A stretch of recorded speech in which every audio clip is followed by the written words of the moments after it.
Sweet people, how's it going? It's time for a quick coffee and some inspiration on brand building and content strategy. My name is Marc T and this is the Creative Coffee Break Podcast. This episode is the first of a series on strategic storytelling. We'll cover ideation, strategy, editorial plans, and much more. Today's coffee break will focus on the fundamental strategy of storytelling for brands, the economic advantages, and integration in your overall brand strategy. Before we start, a quick word from our sponsor. This episode is presented by Rösternest, which is German for Roaster's Nest. The family-owned coffee roastery offers a variety of carefully hand-roasted specialty blends. High-quality beans and a gentle individual roasting makes Rösternest coffee a real taste experience. Today I am drinking El Clásico, a balanced espresso roast with the aroma of dark chocolate and hazelnut. With the promo code Sweetspot10, listeners of this podcast get 10% off of any order till October 31st. Visit rösternest.de and use promo code Sweetspot10 and have yourself a creative coffee break. All info's in the show notes. And now let's start a podcast coffee break. Freshly brewed inspiration, delicious news, and hot tips to wake up your brand building. This is the Creative Coffee Break with Marc T. Sweeties, everybody is talking about storytelling. For companies and entrepreneurs, it has become a marketing buzzword and is often related to content marketing and social media strategies, which is one part of storytelling, but not covering the full potential and meaning of storytelling for brands. If you listen to some of my older podcasts and interviews, you know that I understand storytelling as a tradition, a thousand-of-years-old cultural practice, because stories have the power to convey knowledge and information, entertain, and connect people. You can imagine it in a tribal sense, sitting around the fire, coming together and sharing stories to build meaningful connection and a strong bond. So storytelling is a craft, an art form, and you can use it as a part of your brand communication strategy to build trust, to gain attention of your audience and keep them coming back for more. Since we focus today on the overall strategic outlook on storytelling, I want to talk to you about the difference between traditional marketing or advertising and storytelling. So I want to address three different perspectives on why I think brands should have a good storytelling strategy. So the first perspective is the audience perspective. Put an end to silly advertising interruptions that only annoy your customers.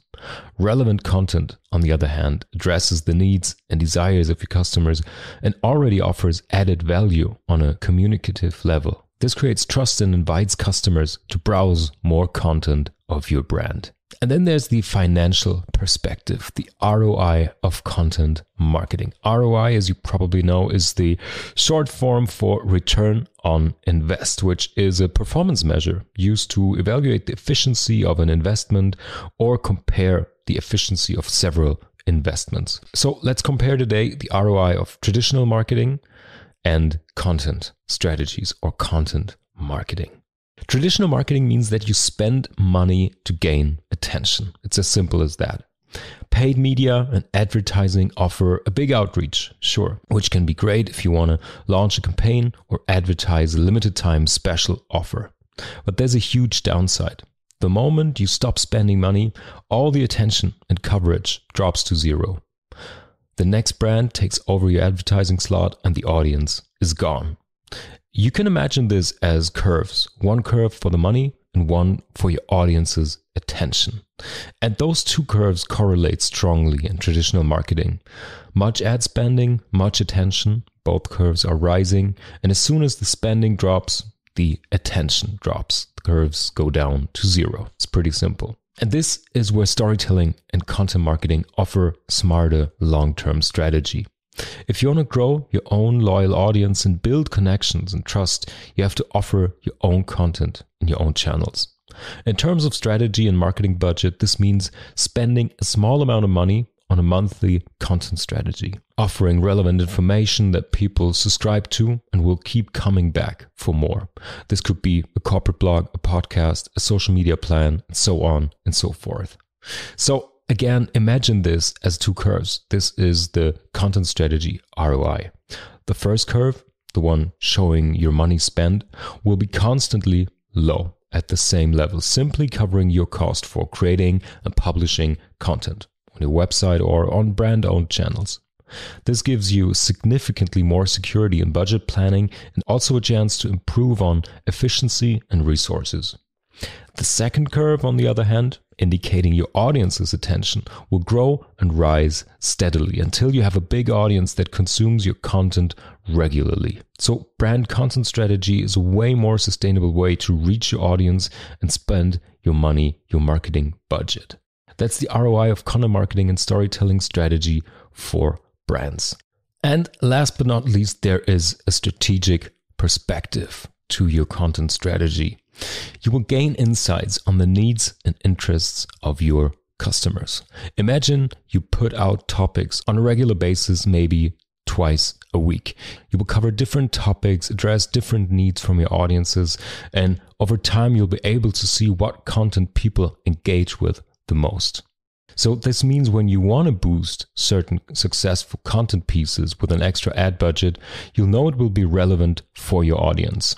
And also everyone who will join then will find a lot of content, a lot of stories to join into. They'll be able to discover much more and sign up and keep coming back. This means they'll be in touch with your brand again and again because they know there is relevant content going on your channels.